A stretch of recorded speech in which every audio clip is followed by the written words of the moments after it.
పార్టీలో చూసుకున్నప్పుడు తెలుగుదేశం పడినటువంటి ఒక ప్రాంతీయ పార్టీ 40 సంవత్సరాల్లో భారతదేశంలో అనేక ఆటుపోట్లు ఎదుర్కొంటూ గతంలో ఉన్నటువంటి జాతీయ పార్టీలకు దీటుగా ప్రాంతీయ పార్టీ ఏ విధంగా అయితే స్థానికంగా ఉన్నటువంటి సమస్యల్ని పరిష్కరిస్తూ ముఖ్యంగా మన ఆంధ్రప్రదేశ్లో మనం చూసుకున్నప్పుడు గతంలో తెలుగువారు అంటే మద్రాసీలోనే ఏ విధంగా తక్కువ చూపు చూడనటువంటి ఉద్దేశంతో ఆ రోజు జాతీయ పార్టీ అయినటువంటి కాంగ్రెస్ పార్టీ సీల్డ్ కవర్ ముఖ్యమంత్రులుగా ఆంధ్రలో ముఖ్యమంత్రులు చూస్తున్నటువంటి సందర్భంగా ఆనాడు అన్న ఎన్టీఆర్ నందమూరి తారక రామారావు గారు ఖచ్చితంగా ఈరోజు ఆంధ్రలోకి జరుగుతున్నటువంటి అన్యాయం కానీ అవమానాన్ని కానీ ఎదిరిస్తూ ఖచ్చితంగా భారతదేశంలో ఒక ప్రాంతీయ పార్టీ ప్రవేశపెట్టడం జరిగింది.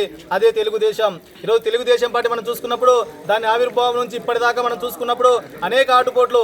ఎందుకంటే గతంలో నాగేంద్ర మనోహరరావు గారికి సంబంధించి కానీ నాదెండ్ల భాస్కరరావు గారు కానీ అదేవిధంగా మనం చూసుకున్నప్పుడు అనేక సంక్షోభాలు ఎదుర్కొని భారతదేశంలో ప్రాంతీయ పార్టీ జాతీయ పార్టీలకు వ్యతిరేకంగా మొత్తం ఆ రోజు భారతదేశంలో కాంగ్రెస్ పార్టీ అధికారంలో ఉంటే భారతదేశానికి ప్రతిపక్ష పార్టీ కూడా ఆ రోజునటువంటి తెలుగుదేశం పార్టీ ప్రతిపక్ష పార్టీ పోషించడం జరిగింది.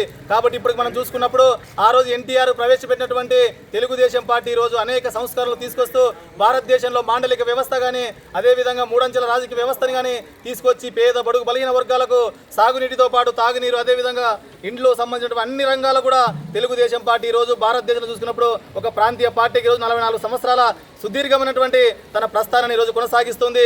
దానిలో భాగంగా ఎన్టీఆర్ తదనంతరం వచ్చినటువంటి నారా చంద్రబాబు నాయుడు గారు ఈ పార్టీని ఒక పేదల ప్రజలకు పడినటువంటి తెలుగుదేశం పార్టీగా తీర్చిదిద్ది కార్యకర్తలకు అనుక్షణం ఈరోజు అనేక సంక్షేమ కార్యక్రమాలను ప్రవేశపెడుతూ భారతదేశంలో ఎక్కడ లేనటువంటి కనీయని వెరిగిన రీతిలో ఈరోజు మన ఆంధ్ర రాష్ట్రంలో అనేక సంక్షేమ కార్యక్రమాలు జరుగుతూ ఉన్నాయి. ముఖ్యంగా 4,000 పెన్షన్ చూసుకున్నప్పుడు కానీ అదేవిధంగా వికలాంగులకు 6,000 పెన్షన్ కానీ భారతదేశంలో ఏ రాష్ట్రంలో కూడా ఉన్నటువంటి పరిస్థితి లేదు.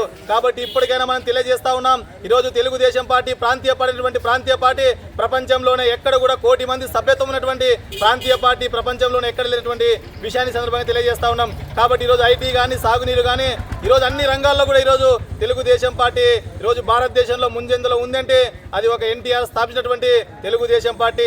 కాబట్టి 44 సంవత్సరాల సుదీర్ఘ తెలుగుదేశం పార్టీ ప్రయాణంలో అనేక మంది ఎస్సీ బీసీ మైనారిటీ వర్గాలకు కూడా అనేక రాజకీయ పదవులనిచ్చి రాజకీయ భిక్ష పెట్టినటువంటి పార్టీ తెలుగుదేశం. కాబట్టి ఖచ్చితంగా ఒక కొన్ని దశాబ్దాల పాటు తెలుగు వారి ఉన్నంత కాలము ఈ తెలుగుదేశం పార్టీ ఉండాలని చెప్పి ఖచ్చితంగా ప్రతి ఒక్క తెలుగువాడు భారతదేశంలో సగర్వంగా బతుకుతున్నాడంటే దానికి కారణం తెలుగుదేశం పార్టీ. కాబట్టి ఖచ్చితంగా తెలుగు జాతి ఎక్కడున్నా కూడా తెలుగు వారి ఆత్మగౌరవం తెలుగుదేశం. కాబట్టి ఖచ్చితంగా మరొక కొన్ని దశాబ్దాల పాటు కూడా తెలుగుదేశాన్ని ఆదరించి మనందరం కూడా ఆదరించాలని చెప్పి కోరుతూ ఈ అవకాశం మీ అందరికీ కూడా ధన్యవాదాలు. సెలవు.